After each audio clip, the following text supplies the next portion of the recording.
Whiplash is a movie that asks the question, how far are you willing to go? School, work, life. More importantly, it asks, is it worth it? A young Andrew Neiman navigates the world of jazz music through his overbearing, ruthless, and fiery teacher, Terrance Fletcher. Some of you would consider this man to be insane. Others of you would call him a genius. But what's not debatable is that the antagonist of the film is also maybe its most important character. A man whose methods are so crazy, so destructive, so intense, maybe they kinda work. As always, at the end of the video, I'll be giving him a score 1 out of 10 to determine just how good of a villain he is. There are no two words in the English language more harmful than good job. One of my favorite things about Fletcher is how mysterious he is. Oftentimes in movies with real, grounded characters, we get more details into their past and the events that shape them into the people we see. Fletcher doesn't do that. We get breadcrumbs into his past, but that's about it. For every truth we learn about him, he shows us a new side that's just as shrouded in mystery. The only thing we know is his motive, something he shares only through an anecdote of famous musicians. Fletcher is a music teacher, a teacher who believes the best way to get to his students is to grind them down to nothing, come at them with everything he has, and dare them to rise to the challenge. He argues that the worst thing you can do to someone is tell them good job, a statement he believes instills laziness, which leads to mediocrity and missed potential. Instead, Fletcher believes by bullying his students into working hard, the true prodigies will rise to the occasion and work 3 times hard in the face of adversity. It's an interesting theory for sure, one that makes even more sense when you look a little closer at Fletcher and his purpose, something that's dealt with a lot in Damien Chazelle movies. Neiman was born to drum, Sebastian Keys, Mia act. Fletcher isn't that gifted. He has no inherent purpose in this music he's so passionate about. A man who's only getting older, he decides his purpose is to find this student, this needle in a haystack who will fight through the challenge and become what he could never be. It's Fletcher's mission in this film, and he'll destroy any mediocre or even good student in his path of finding something different, finding something special. It's an amazing motive for this movie because of how it complements Andrew. And what I like about it is how Fletcher never changes as a character. He never learns a lesson, something I think would have compromised him a lot. He asks the question, are you willing to do what it takes? And our time with Andrew is the answer to that question. But also, the movie is asking you, are you the audience willing? Do you think it's worth it? How does Fletcher ask you specifically?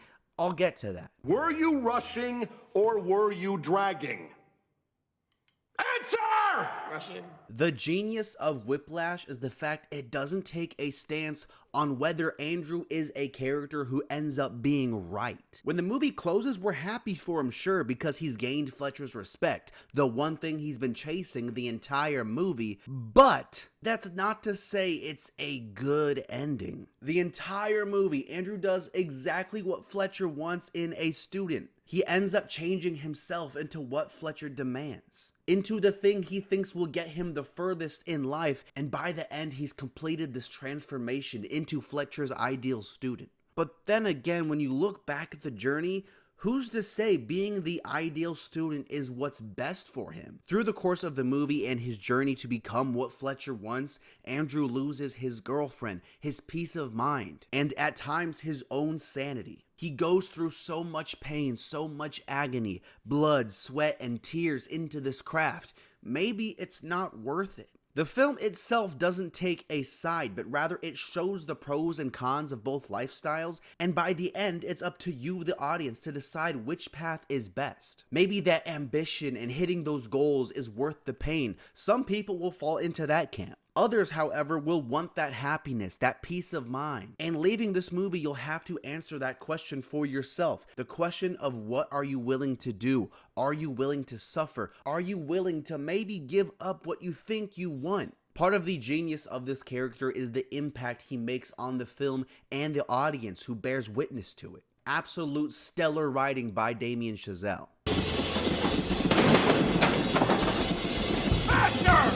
Pivoting back to Fletcher as a character himself, he might be one of the scariest regular human villains in a movie in a long time. Not including like the serial killers and all that stuff, obviously. We have to talk about the Oscar-winning performance here by J.K. Simmons because it's absolutely crazy. He plays that psychopath phenomenally, but the performance isn't good because he's yelling a ton. And I think sometimes yelling gets confused with good acting. It's not that he's not great in those scenes, but there's so many smaller nuances in this performance I think make it stand out. I feel like people also tend to throw around the word nuance as like the fancy word to describe good performances, like when you want to sound like a film bro, but this performance is a great example of what that actually means. At the end of the movie, we know exactly what Fletcher feels towards Andrew despite never saying a word about it. It's because of these facial expressions. It's the fact it's almost like him speaking despite never opening his mouth. It's why we're able to interpret the ending and draw some conclusions about how Fletcher's point of view has changed on Andrew by the end. Before we get a little more in depth with that whole ending scene, let's talk about some of these other scenes because they're super important in highlighting Fletcher as an antagonist. It's so crazy to me that he pulls out this psychological warfare on his students, where he first lets Neiman into the band. He greets him with this friendliness, this warmness,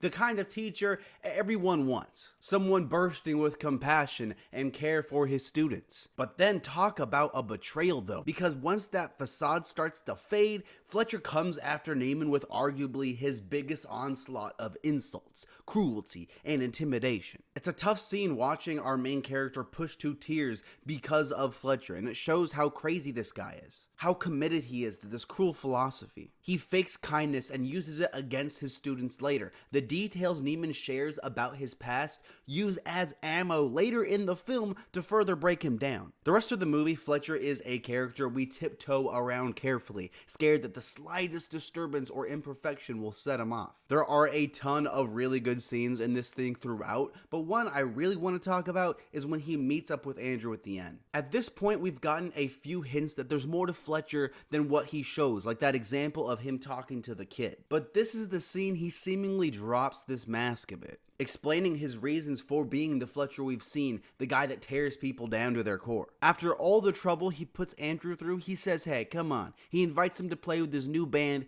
at a big show, and this is where the big twist comes. But also, I think the ending says a lot about Fletcher as a character.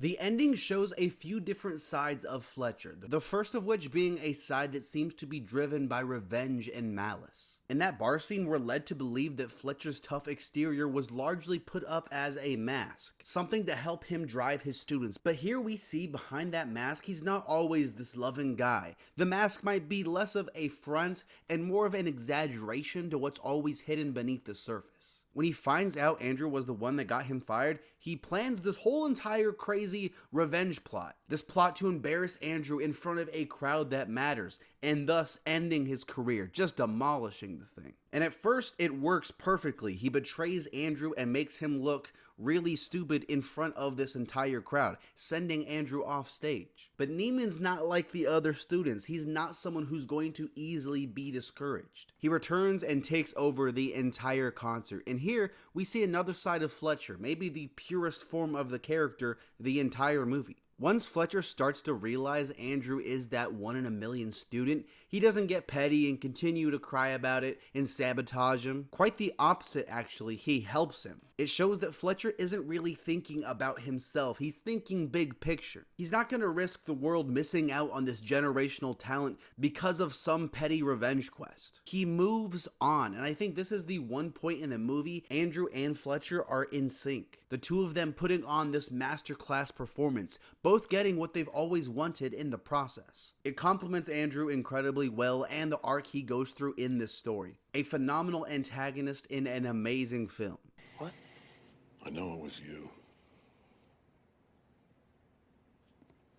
There are a ton of things I can say about Fletcher, the first of which being an amazing performance by J.K. Simmons. Honestly, super hyped he got the Oscar for this one because he totally deserves it. I love, though, the impact Fletcher has on people. Maybe it's just me, but the dude sticks with me. He complements the ideas and Neiman in this movie incredibly well. If you haven't seen this movie, I highly recommend you check it out. It's freaking great. I'm gonna give Terrance Fletcher a 9 out of 10.